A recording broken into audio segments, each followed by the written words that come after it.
If you ever wanted to learn 8 ways to making money on land, right now is the time, because in this video I'm going to show you exactly how to do that.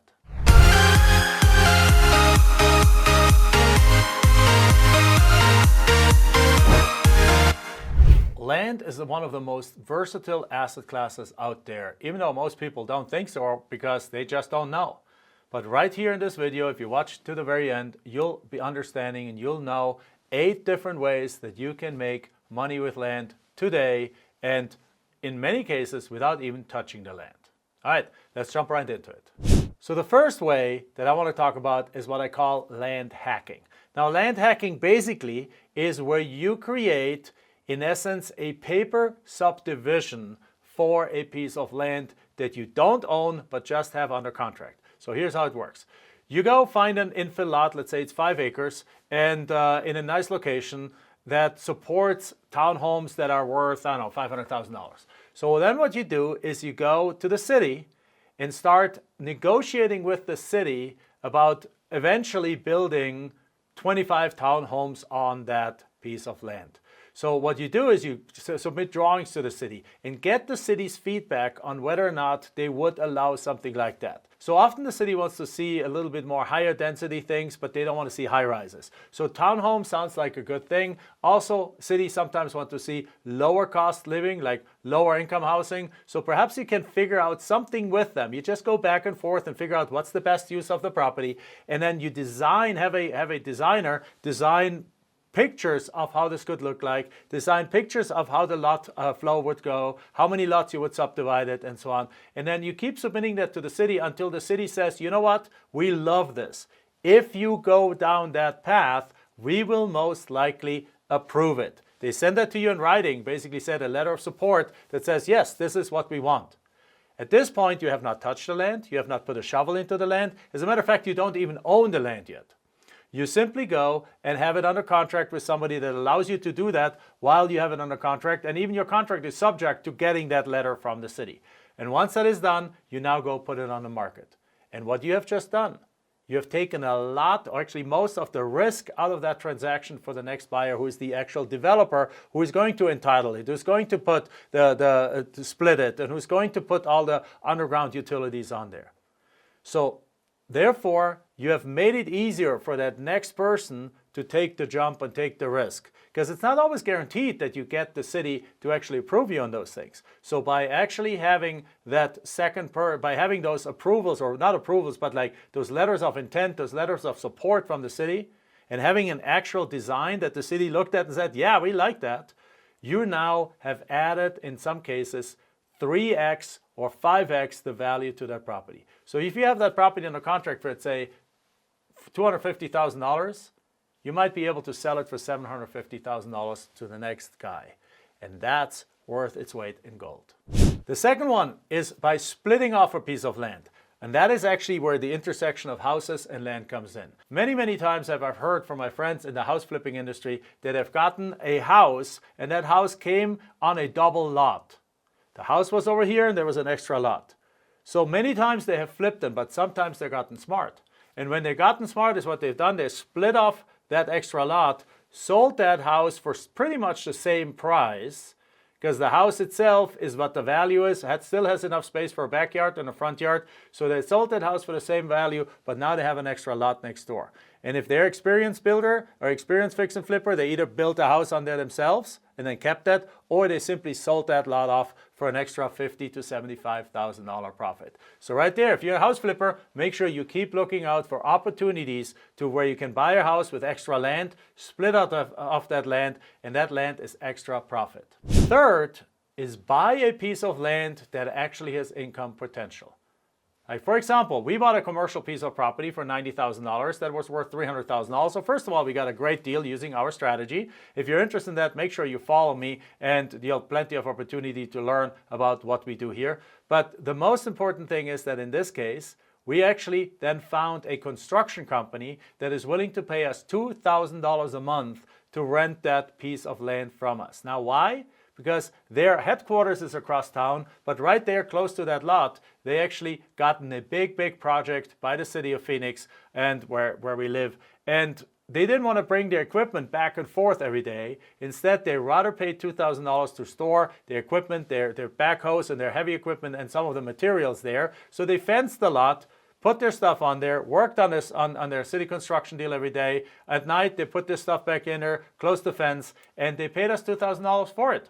Now, over the next 18 months, we made $36,000 on a property that we only invested $90,000 on.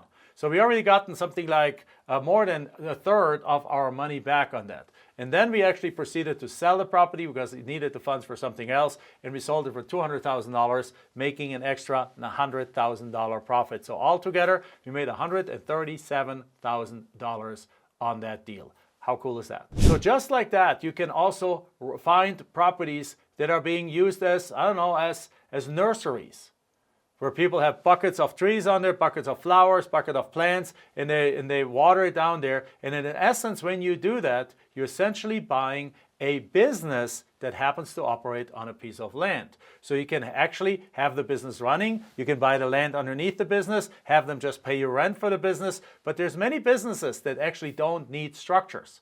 Instead, they just need a place to put stuff on. So land can definitely be purchased for rental purposes.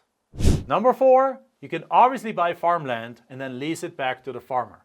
The farmer probably won't pay you monthly, but what they do is when they sell the crop once a year, you get a percentage of the crop value. So you get once a year or twice a year, depending how long it takes for the crop to grow. A couple of times a year, you get a nice big fat check, and those returns can be absolutely great. You can also buy land, particularly in the city, and use it specifically for seasonal things. Like, for example, weekend farmers market in the summer, or pumpkin patches, or Christmas tree selling, or firework sales things, or things like that. There's lots and lots of people who have seasonal businesses or have pop-up businesses that would gladly sign a lease with you and pay you for every day or every week or every month that they're on your property. Again, it doesn't damage the property. If it's in an area that actually keeps growing in value because it's regentrifying or it's overall up and coming, you're sitting on a gold mine that keeps going up in value, while at the same time you're providing a decent amount of cash flow for yourself from renting that property. Number 6 is now getting a little bit more complicated. That's really more like a niche strategy, but sometimes you can actually donate a piece of land and actually get a full write-off for the market value of the land. Now, the way that works is that you got to donate it to a charity that's already in the real estate space, like, for example, Habitat for Humanity. So let's say you get a piece of land for $10,000, but it's really worth $50,000. If you donate that piece of land to Habitat for Humanity, you get a $50,000 write-off, and you can actually run that against your tax bill. And if you're in the 37-40% tax bracket or total tax bracket, you can get a $17,000 to $20,000 write-off from that. So not only do you get your $10K back, but you actually make a profit from donating the piece of land. Now again, that's a little bit of a niche strategy. Also, you can actually declare some of the land as an environmental preservation area. And when you do that, you can take the entire market value and again, use it as a humongous tax benefit. Now, that's a little more complicated, but if you want to know more about that, make sure to follow me, because in the process of these videos, I'll definitely create a video about that too. Number 7, you can obviously subdivide it. Now, it goes along with the first one, as I said, but in the first one, you only did that on the paper. Like you did the land hack. You had it on a contract, you just communicated with the county, got it kind of like, got something that they said will support it. Number 7 is now really the next step. You actually go and you subdivide the land.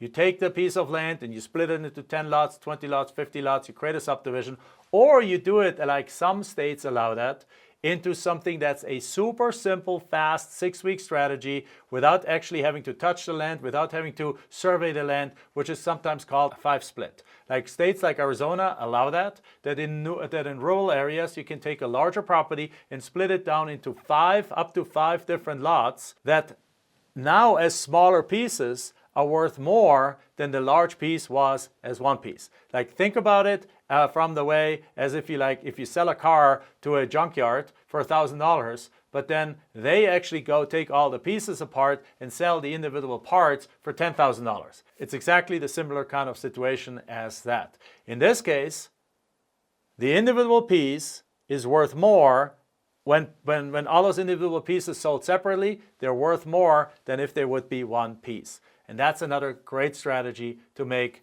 10x profits on your real estate. And then last but not least, you can make money with land flipping. Now, what is land flipping? Actually, land flipping is a wrong term. The term land flipping really, the term flipping actually was adopted and was taken over by the house flipping people. So flipping in the real estate world typically means fix and flip. And it typically means a house. You take a $500,000 house, get it under contract for $300,000, put in $100,000 in repairs, and then sell it for $500,000, and minus all expenses, you make some money. What I call land flipping is really a combination of two things: land wholesaling and land seller financing. And my wife and I and our team, we have done almost 5,000 deals using those two strategies. And in essence, the way it works is very simply. You focus on properties that are in high demand and of which there's a lot of. And particularly like this infill lots, basically in the city, 35 houses, one empty lot, ready to be filled in, that's the name infill lot. Or lots in the path of growth, so just outside, so anywhere between 10 and 75 miles or so outside of the big cities. Or larger acreage in the more recreational areas that you can use for like weekend fun, or to bug out on, or to have your own homestead, or you have your own mini ranch. All three of them have huge amounts of buyers.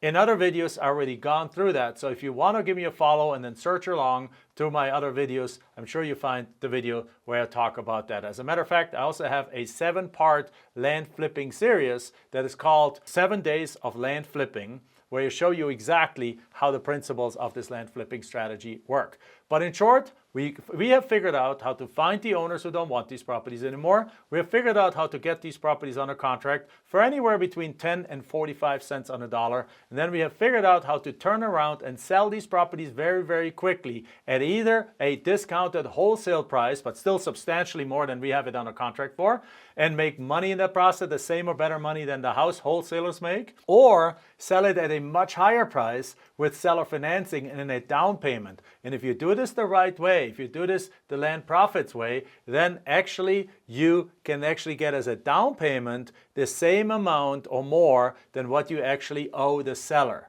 And when you do that, you can actually do those deals without using your own money by using a concept called double closing, where you use the buyer's money to pay the seller and to pay everyone involved. And then on top of it, you actually get cash flow from the land.